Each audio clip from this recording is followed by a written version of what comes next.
All right. You are listening to 91.5 WUML Lowell. The program is Blues Deluxe, and it's my honor, pleasure, and I can't believe I'm actually talking to Ronnie Baker Brooks. Hey, Ronnie. Hey man, how you doing? I'm good. How's things? You're overseas right now, right? Yeah, I'm in Denmark. Playing the Blues Heaven festival tomorrow night, and I just got in today, and I'm glad to be here on your show finally, man. Yeah, I'm glad to have you.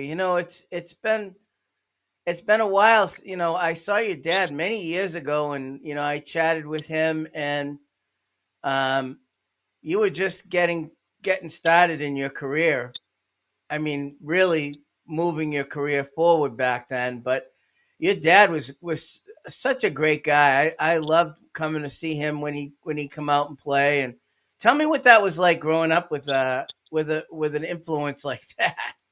You know, John, to think about it now, he's no longer here on this earth. It just magnifies how much more I feel blessed to be able to do what I love to do with my father that does what he loves to do. And I know that's a unique situation. And the older I get, the more I can appreciate it even more so. When I was younger, I thought it would last forever, and it doesn't. I'm, No.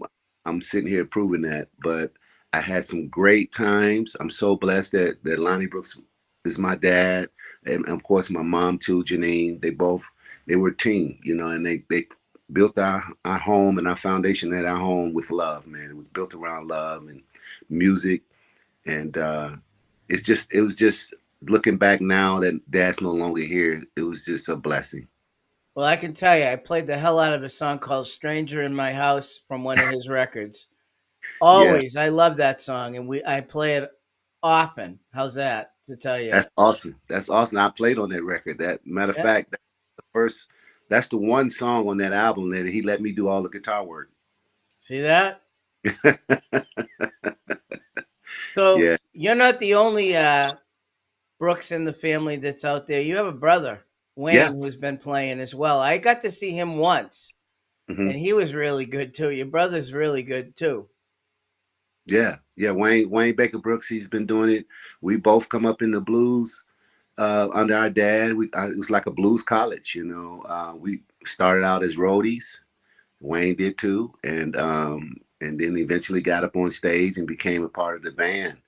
And the same thing with Wayne. He became part of the band after I left the band. He became the rhythm guitar player, and then he started his own band and he started making records. And it all stemmed from my dad, showing us and teaching us, and we promised him to keep his name alive. Wow. So what was it like growing up with your dad in the house with your dad? What was it like? A lot of fun, a lot of fun. He made it fun around the house, but he was very firm on education because my dad didn't get a chance to get a formal education growing up in the South. He had to work. He was the oldest of 12 kids, so he had to work. He couldn't go to school. So if he didn't work, they didn't eat. Whereas when we were growing up, he, you know, made sure that we knew the importance of education and didn't take that for granted because it was a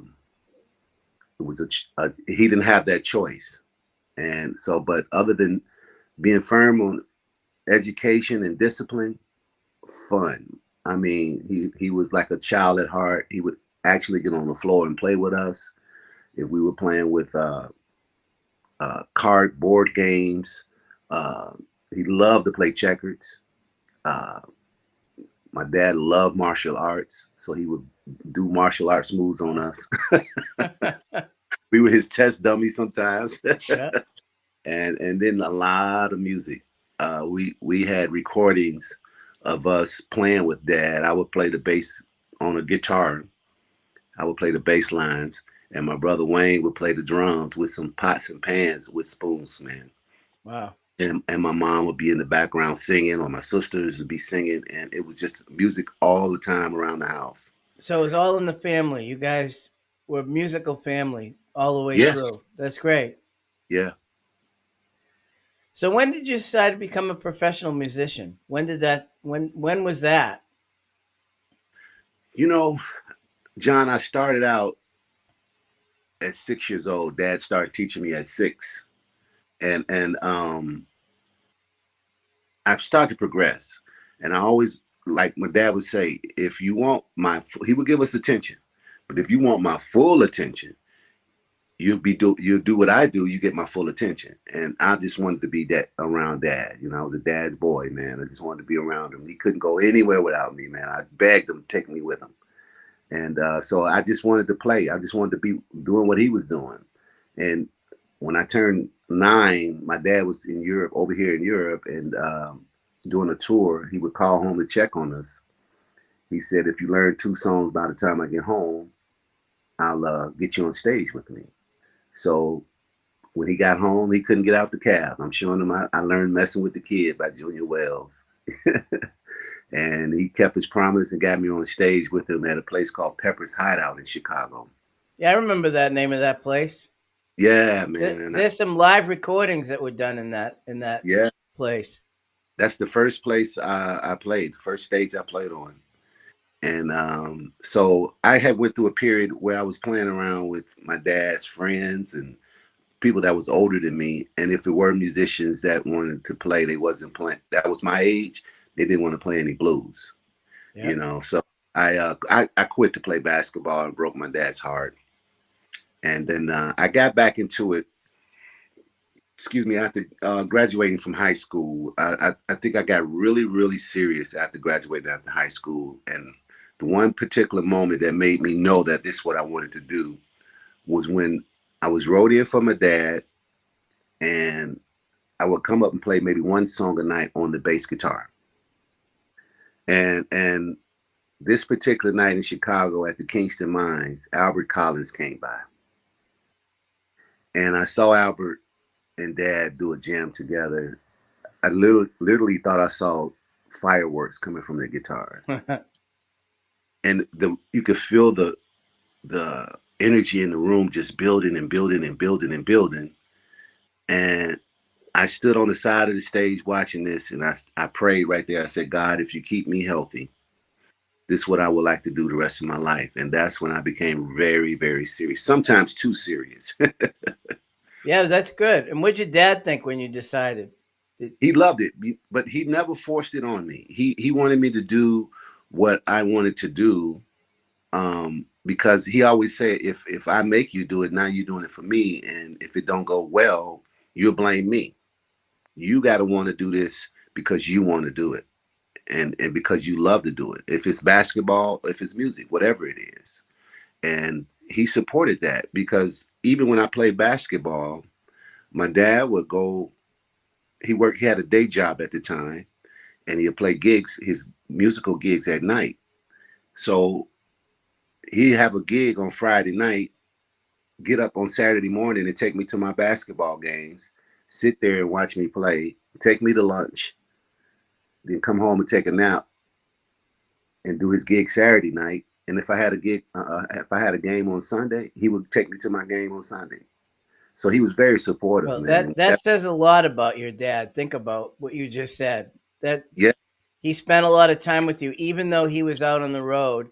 When he was home, he spent all that time with you, which is says a lot about him right there. that's the story that I don't think I would like the people to know Yeah. about, because they know the musical side of it, but he definitely kept our family together. And it's, as I've gotten older and I got a career now in music, it's difficult. That's a difficult task to do what you love to do, and then keeping a family, supporting your family. That's very hard, man, because something's gonna take a sacrifice. Well, he found the right way, the right mix of things that he had to do to make that happen, which was great. He did, and I never forget, we were in Australia when I finally joined his band, and he called me up to his room and he said, "Man, I'm so happy that I was this when I was really serious. I was his rhythm guitar player at the time. Then he said, "I'm so glad that you decided to get back into this music, man, because now I feel like I'm still at home. I feel like I got my family here with me." How do you like that? That's a great thing to say to I you. love it. I can appreciate it now that I'm doing the same thing now. Well, listeners wanted me to ask you this question. Where did the name Baker come from? Because your father's name was Lonnie Brooks. There was no Baker in between. Well, my dad's legal name is Lee Baker Jr. Ah, So, man, my legal name is Baker, and Brooks is a stage name. And my dad picked that up. The story he told me, he picked it up. He came to Chicago. He was under the name Guitar Junior when he came to Chicago, and it was already Guitar Junior that was playing with Muddy Waters. Luther. Yeah. Yeah, yeah, and so he changed his name to Lonnie Brooks because his best friend's family down in Louisiana last name was Brooks. So it's actually Baker. That's your Baker. real last name, Baker. That's my Wow. legal. Yeah. That's, Wow. So let's talk about music and recording. You have a brand new record out on Alligator Records. yeah. And I want to ask you about that. How did that Mhm. come about? Because you were on Provo before that. I Or, was, yep. How and did yeah. you how did you end up with Alligator? Well, I still have my own label, Watchdog Records. Right. That was your first three were on Watchdog, correct? That's correct. That's correct. And so my manager John Bonsamino, who actually managed Albert Collins, Wow. and Kept Mo, and he's currently managing myself and Coco Montoya. We had always had talks about my career and how to develop a bigger profile, or to help elevate the profile. And he was saying, we should have a talk with Bruce Iglar because there's a lot of history there, you know. And during the pandemic, um, I had time to think. I had time to think. We were shut down. We wasn't doing anything. So I was doing a lot of writing and trying to think about what's next. And I call him JB. His name's John Massimino. I call him JB. JB called me and said, "Hey man, what do you think if I set up a meeting with Bruce?" And I went to my mom about it. My mom was ill at the time, and she said, "Ronnie, I think you should at least listen to him. Sit down at the meeting and listen because he and your dad did a lot of great things too." And so we set up the meeting, and I got to give credit to John for that, JB, because I was thinking about my own label. I did the Provo thing, and I had just finished acoustic record with Big Head Todd from Big Head Todd and the The Monsters. monster. Yep. I got a whole acoustic album done, and I was thinking about putting that out. I was going to put it out, and he was like, let's wait and let's talk to Bruce. And then we set up the meeting. I went to the meeting, and Bruce said some things to me that he had never said before. That it was heartfelt. At least I felt that way.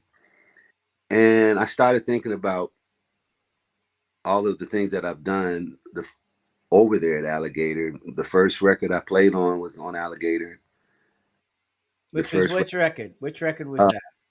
the Bayou Lightning Strikes live album. Yep. That's the first record I ever played on in my career. Um, the first record I ever sang on was on Alligator, Satisfaction Guaranteed, Like Father, Like Son. I co-wrote that with Bruce. That's the first song that got published on a record, along with If the Price is Right. I wrote that song for Coco Taylor and my dad. And so a lot of the firsts started coming up, and I was like, man, it's a lot of history there. You know, let's see where this goes. And we had a couple more meetings, and I shared the music that I had that I had written, and the ball just started spinning. The ball starts rolling, and here Yep. we are. I'm going to tell you a little story. I did an interview with Joe Moss. He's from Chicago. You know him, right? You know Yeah, he was touring with Toronto Cannon last weekend. I guess the second he played somewhere up in Milwaukee, and he mentioned this. Toronto forced the issue with Bruce Iglauer that why aren't you signing guys from Chicago anymore? and that's how he got his. That's how he forced Bruce to sign him because he's a Chicago guy, and Bruce hadn't been signing guys from Chicago before. Hmm. And I'm going, that's pretty good. You're from Chicago too. He signed you. So what Yeah. does that tell you? That Well, he's looking at the guys at home to see who he can sign now. I love that. I love that because Chicago has a strong history in the blues market, in the history of the Well, blues. you look at yourself. Nick Moss is on the label. Toronzo's on the label. So Mhm. yeah, he's now looking at internally at Chicago versus outside of Chicago, which is great. Well, at one time, that's all he did was Chicago. Right. Right. And business evolves and things times have changed. Yep. That's the title of my last record. Yep. Times have changed. Yep. And you know, I'm happy about that because I'm always carried the Chicago flag even before this, even way before at the beginning when I was with Well, my dad. My dad he had this song on the Blues Deluxe album, Sweet Home Chicago, which was a huge hit for dad. yep. And we always pushed Chicago, and even when I broke out on my own band with my own band, I pushed Chicago blues, and I'm happy that he's, staying home a little bit and recognizing some of the talent that's there in Chicago. Well, Yeah, Toronto is right. There is a lot of great acts in Chicago not getting recognized that are playing in all the clubs still. There's lots of them, I bet.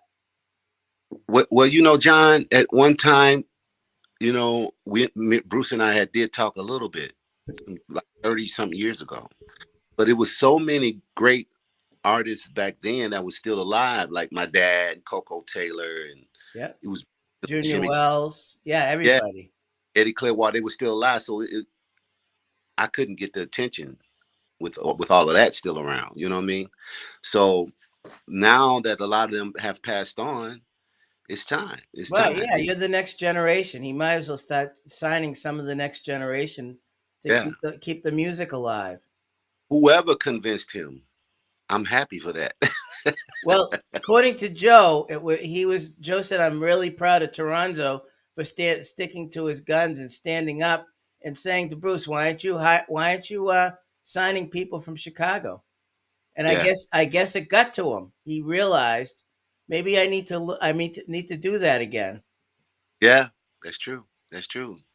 But yeah, you're one of those people that grew up around all of that too. That's another question. What was that like growing up around all those greats coming up in Chicago? That you friends of your dad's, they come and visit. Do you talk to them? Yes. Yes, man. I pick their brains. I was look like a little gnat around them sometimes, just getting on their nerves, trying to get all the information or get something from them as much as I could. And a lot of them was very inclusive. A lot of them embraced me immediately. Especially Coco. Coco Taylor was like, she was one of the first at Yeah. because my dad and her used to do a lot of shows together, and I guess she saw it. She knew that I started to play, and she's like, one day, son, you're gonna have to keep this music alive. You learn everything you can Oh from your yeah. dad. She was right, boy. Yeah. She was right. Think about that. Back then, she was telling you that. Yes. This was over 40 years ago. Over 40 years ago. I Wow. had to I had to be in like 12, something like that. And just to hear that coming from her, meeting Albert Collins, meeting BB King, of course, knowing Buddy Guy and Junior Wells, Eddie Clearwater, Jimmy Johnson, Otis Rush. Oh, Jimmy All, Johnson, one of my favorites. Oh my God, he was so good. yeah, all of these people were friends of my dad, and they embraced me. Luther Yeah. Allison, and they changed me, changed my thoughts too. Because at one time when I saw Luther and Bernard playing together, I had never seen anyone my age playing blues. I saw Bernard. That made me put the basketball down. So, yeah, you, you, very, you talk about Jimmy Johnson. The reason you mentioned him, he's a special guy to me because one, he made it into his 90s. He was still recording, still playing, yeah, and I got to spend some time with Jimmy Johnson when he came here to the East Coast and played the House of Blues, the actual House of Blues in Cambridge when it originally opened. And I sat with him for an hour, and all he did was tell me road stories. yeah, And it was like nothing I'd ever heard before of things that were things he experienced in Chicago, things he experienced on the road, people that he worked with. It was fascinating. He was fascinating to talk to, and he yeah. he had the goods. He could play and he could sing. We're all the way up to the end. I couldn't believe it. Unbelievable, man. I remember his birthday party he had before the pandemic, and I was amazed at how well and how fluent he was still playing and singing like a bird. Yeah, And he yeah, then. right. I I, wanted to mention that because he was one of those special guys that I just couldn't believe. He just kept going. He was like the Energizer Bunny, even at 90 years old. Jimmy Johnson was the first person that gave me my first professional amp. No, I didn't.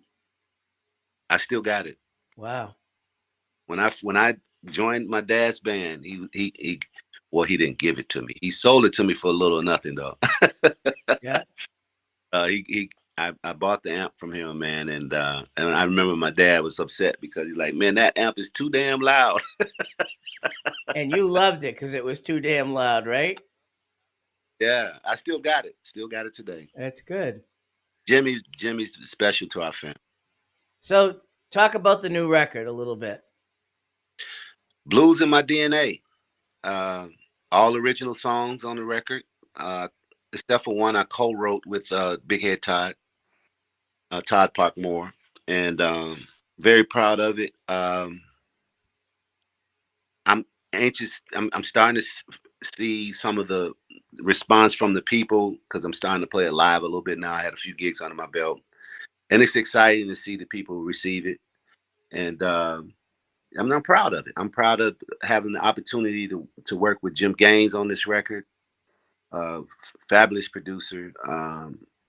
We worked together on my dad's record, Roadhouse Rules, back in the '90s, and we finally got together to do a record of my own. And then to work with Bruce on this record, his staff, his incredible staff, man. A lot of them I grew up with. They started the company when I was young, when I was with my dad, and I've known them from over 30 years. Some of them, and we just had the album release party at Fitzgerald's in Chicago, and the entire staff came down, and that was the first time that they were all in the same building in a long time. Ever since the pandemic, everybody kind of works from home. Yep. This was the first time that they all came to the in one building in a long time, and it was an honor to see them, especially Bill that works in the warehouse. Bill's been there at Alligator over 50 years, man. Wow. You Almost know as what? long as, maybe as long as Bruce. Well, not quite. I know, but he started at the early days with Bruce, and Yeah. the proudest thing from that show, he stood at Fitzgerald's. They have just very limited seating. It's mostly standing room only. He stood right in the front of the stage with a suit and a necktie on. I never seen Bill in a suit. Wow. Stood there the entire show, man, and he would tell me stories about my dad. He loved my dad. And I think, he just showed the respect of my father that night by coming up and standing in the front of the stage with a suit and necktie on, man. He's proud of you. To Yeah, get. yeah. It's like a homecoming, Yeah. this record. It means a lot to me, man, because like I said, a lot of this, my first of everything that I've done in my career, started over there at Alligator. I've done some great tours over there. The anniversary tour we did, the 20th anniversary tour. I had the pleasure to be a part of that. I had the pleasure to be a part of the Alligator All Stars that played. We toured with Buddy Guy, Eric Johnson. And I played behind Coco Taylor, Junior Wells, and my dad every night. And that was like Yeah, you the can't. Yeah, you can't do that. It's like that's something you can't take away from you. You were able to do that all for that time, and there's not many people that could say that you did. You could do that. that was the dream tour, the best Yeah, tour. yeah, I mean, had all of them in their, basically in their primes. And Buddy was just starting on his rocket. He was, yeah. and man, great energy to be involved around that, and so being here at Alligator with this record, I'm happy. I'm proud. And you're going to be here in town on the 15th at the Tupelo Music Hall up in New Hampshire. Yeah, with my buddy Coco Montoya. Yeah, I heard you're gonna do a set. He's gonna do a set, and then they're gonna do one together. Is what I heard. From your ears to the universe. I mean, from your mouth to the universe. Yeah, that's what they say. You're gonna do a set. He's gonna do a set with his band, and then together you're gonna do one together, which is Well, we cool. toured together and we've done that, so I'm pretty sure that's the case. That's what's going to happen. I love Coco. He played with Albert, and we have a tremendous love, and we're disciples. We're disciples of Albert Yeah, Collins. he's originally a drummer, surprisingly enough, and he's a great guitar player. I don't know. I met Coco back in the '80s when he was playing with John Mayall, with him and Walter Trout. Man, and I never forget. We did a tour with them together. I never forget those guys trading off solos, man. Like one night, Coco would take the first solo of this song, and Walter take the second. The next night, Walter take the first solo, then Coco take, and it was incredible, man, to see these two great Oh musicians yeah, at one time, along with John. John was, he the one turned on a lot of the British on the yeah, blues, yeah. and incredible, and just to be able to share the stage with Coco is an honor. Well, just think about all the guitarists that came through John Mayall's Blues Breakers. Holy crap, Yeah, God, incredible! God rest his soul. We just lost him. I know. Yeah. And yeah, Coco was with him in the '80s with Walter, and they're two different styles too of playing, which was interesting to see when they were both in the band, how they were going to make that work. That's what made it exciting for me as a guitarist, because you saw them work together. You know what I mean? And they pushed each other to make each Yeah, other better. yeah, That's it. You're really just trying to make each other better, and elevate the music. Make John lay that bed down for John to do what he do best, and yeah. that's what I learned from my dad. You got Coco who's kind of smooth playing. You got Walter who's just coming right at you with everything. And, Right? and after a while, Coco said, "I can't hold back now. I can't take you Yeah, off you're right. They pushed each other. each other, man, and made each other great." Yeah. And I'm honored to be able to share the stage with you there at the Tupelo Music Hall, man. I'm looking forward to it So you're in Denmark right now. You have a gig tonight, tomorrow, all night. tomorrow night, and then you're back in the States after that, or you have more in Europe. No, just that. I'm coming home Sunday, and then we start our tour in Pittsburgh on Wednesday, 13th. Wow. Work our way up there, and we come home. How's the new record doing, by the way? So far, I'm hearing great news. We were number one on the blues radio charts in the UK. Uh, Number one on one of the Roots um, radio charts. Uh, Debuted at number four on the Billboard chart. And this is stuff that I have never gotten before, and that's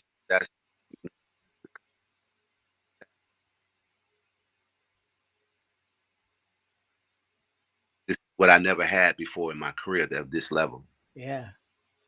When I started Watchdog Records with my mom and my sister helped me out. I started that with a mailing list, a physical mailing list, not email list, a mailing list. And so the way you got to know about me was I had to mail you the information, or let you know word of mouth. Whereas now, we got the internet, and Bruce always had a great team, and they just keep rolling. They keep getting better and better. Great This, promotion. Those guys at Alligator are very good promoting people. yeah. So, where do you see yourself in the next 3 to 5 years? Hopefully, playing around the world, spreading the blues around the world, man, and building bridges.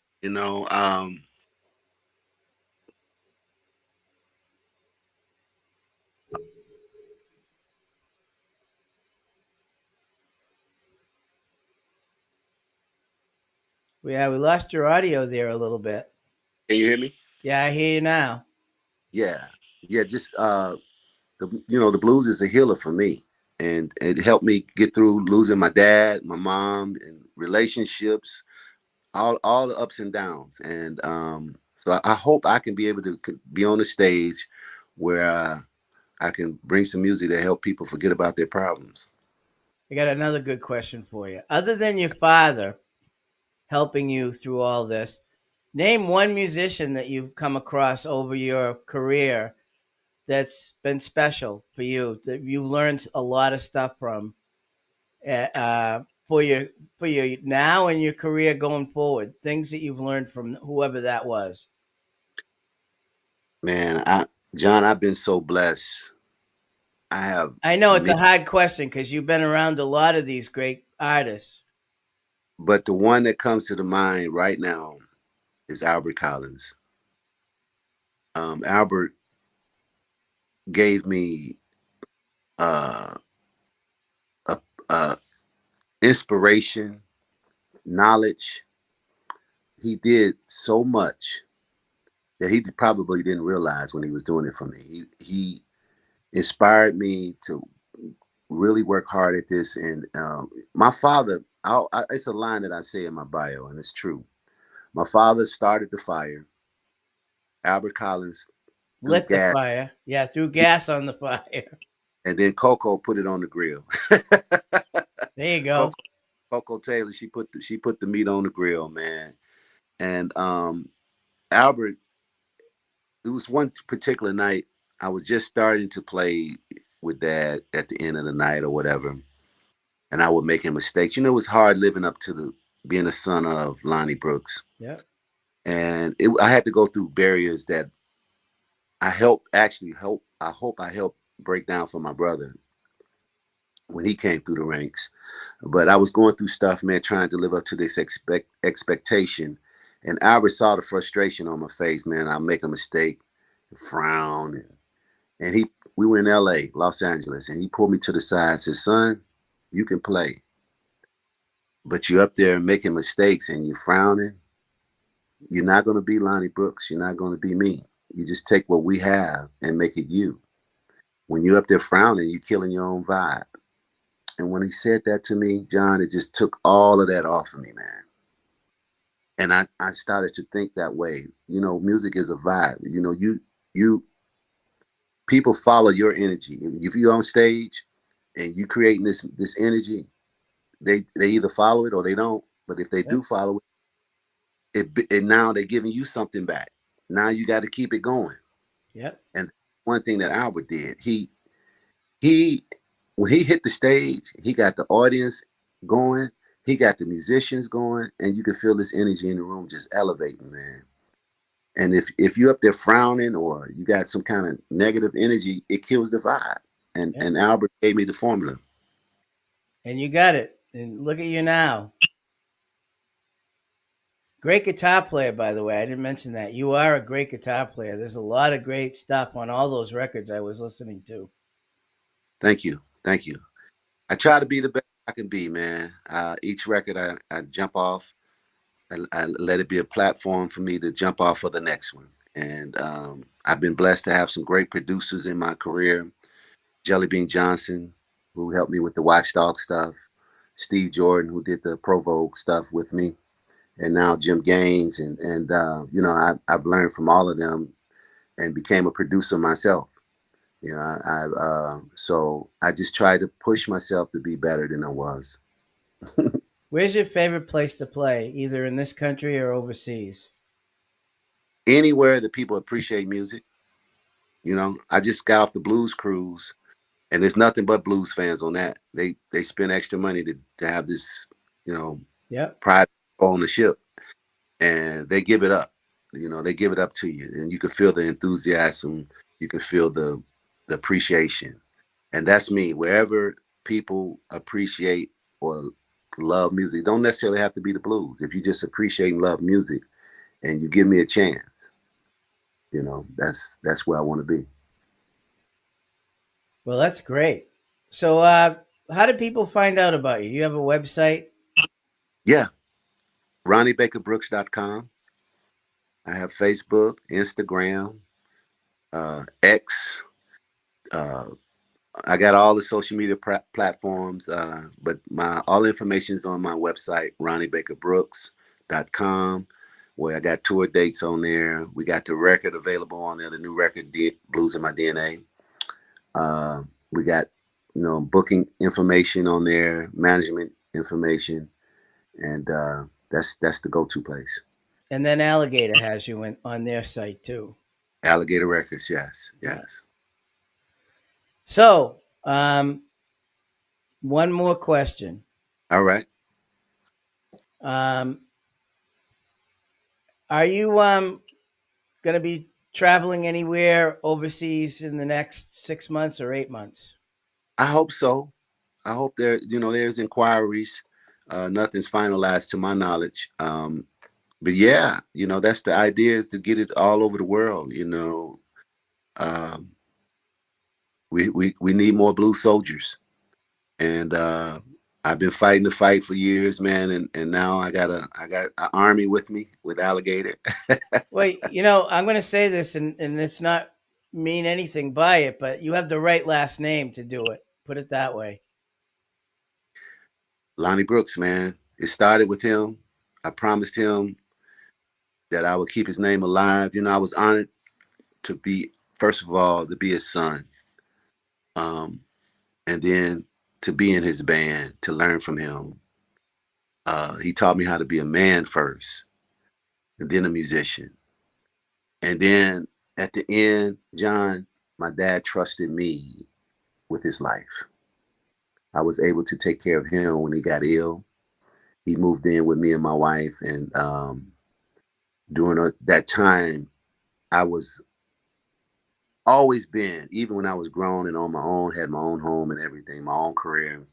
I was always that kid. I don't know if you remember this image of the father holding the umbrella in the rain, and the kid holding on to the dad's coattail, Yep, I walking. remember. That was me, man. My dad was my best friend. My father, he was my boss. He was everything. And for him to trust me with his life when he got sick, that was the most productive I ever felt in my life. I've done some great things with music thus far, and I know that's what I'm here to do, is make music. But to be able to be there for him, and him trusting me, and all that time, when that happened, I could feel it turning, where I became that for him, what he was for me. Yep. And he was giving it all to me too, man. He was giving it to me like gems, I would say. We would sit down and have breakfast, man, and he would just give me gems, man, and talk to me. And he knew what was happening. I didn't. Yep. So I'm proud to be his son, man. And I promised him that I would do all I can to keep his name alive. Keep his music and his name alive. Amen. And you are, and you have been all these Yeah, years. yeah. I miss him dearly. I miss him and my mom dearly, man. It was just the core of me, and I never thought about life without them. Um, but it's another level of it now. I know they're here with me now as I speak, and I'm just happy that I had them for the time I did. He was a funny guy. I remember talking to him. Yeah, you know, nobody's perfect. No. You know, and I had to learn that, John. At one time I was putting my dad like God, and no one's. We all humans. We all make Yep. mistakes. We do Yep. things that we're probably not proud of. But the one thing I know about him, he had a heart for his family. He had a heart for his family, man, and he did things and sacrificed things for us. Well, you explained how he did that, which is pretty cool. Yeah, it was times, man, where quick story. Yeah, I remember I was telling you how he was firm on education. yeah. I got on the honor roll, and I was like third grade, something like that. I got on the honor roll, and because I was on the honor roll, they gave me free tickets to the circus. And we didn't have enough money to even get to the circus, man. Wow. That's that's how this song "Blues in My DNA." That's Yeah. a true story. From my perspective, it's a true story. Um, Man, my father went to the pool room, hustled up some money to take me to the circus, man. We took the train to the circus, got to the circus. Now I had free tickets. We just didn't have enough money to get there and back. He went and got the money to get to the circus. And once I got to the circus, like, Dad, I want some cotton candy. I want, they had the little lights, Yeah, I yeah, want a light. Like, he didn't have the money, but he spent his last because he knew he had to keep his word to me about education. He said, "Well, you did your part. I got to do mine. Get the cotton candy. Get the light." there you And go. thinking about that now, man, it just amplifies my love for him. Yeah, You know what I mean? Because he could easily like told me no, or I'm not taking you. You still keep your butt in school, keep your grades up. But no, he rewarded me for my hard work. yeah. That's He supported everything that he told you that he wanted you to do, and if you did it, he supported it, which is yeah. great. When he didn't have the resources, but so he Right. went out there and got it. Yeah, He went away. That's a father, man. yeah, And see, when he passed, the AP, the Associated Press, called my house and said, "Well, how you want your dad remembered?" People know him from as a great musician. He's done a lot of good things, but I would like them to know he was a great father, man. All of my siblings have pretty good careers, man. We grew up in the ghetto, and we came out of there. And I never forget. He said, "Hey, man, the gangs was recruiting." He said, "Y'all gonna be in my gang," yeah, and he kept us out of that stuff, man. And him and my mom, yeah. So I'm just a Well, walking bill. here's the question that everybody out there. I'll say it. How does anybody that's on the road all the time able to coordinate all that and make it happen? And he did. He did. Yeah, He did. And he put that fear in you too. Like, if you mess up, I'm gonna get you. yeah, My mom too. It took two. I always say, people know about my dad, Lonnie Brooks, but my mama, man, she kept it together when he wasn't there. And she did some things when he wasn't working. When he wasn't getting the gig. So it was a team. It was a team, and they say teamwork make the dream work. I You can't know. believe he didn't have gigs. I can't believe you just said that. Wow. Oh yeah, man. Back in the '70s when disco came out, it killed a lot of people, man. They wasn't working around, wasn't no people on the road that much then. Disco kind of killed it from what I remember. And then, Dad came, he had a record deal with Capitol Records in the 60s, in 68, 69, and the new president at Capitol fired the VP that had Dad under his umbrella, and they dropped everybody under Wow. there. So Wow. he came back home from LA with nothing, man. He had to start all over again. Well, you know what Luther Allison did in the 70s? He moved to Paris and played over Yeah, there. yeah, yeah. That was actually in the 80s. I remember when he 80s, left. I mean, yeah, 80s. I remember when he left. He was trying to sell us the van that he had. But yeah, you got to do what you got to do, Yeah, man. you got to do what you got to do to make the money to survive. Yeah, yeah. Well, Ronnie, thank you very much. I know you got a busy schedule and you got a tour you're doing.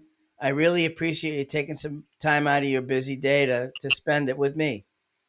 Hey, John, thank you for all you do for this music, man. Thank you to your listeners and your followers for keeping this music alive. As Eddie Clearwater would tell me, None of us is greater than all of us. We got Yeah, to you're keep. right. One of these days, I got to get you to come into the studio and come play in the studio with me. If we can I'll be, make that happen. yeah, I'll be glad to, man. Good. All right, Ronnie, take care. Good luck on your trip back here. I know you. That's what Sunday you're coming back, and maybe I'll come see you up in New Hampshire when you're Please here. do. Please do, man. I like to meet you in person, man. All right, let me see what we can do. All right. All right, take care. Thank you. Thank you. You're welcome. Bye bye. Bye bye.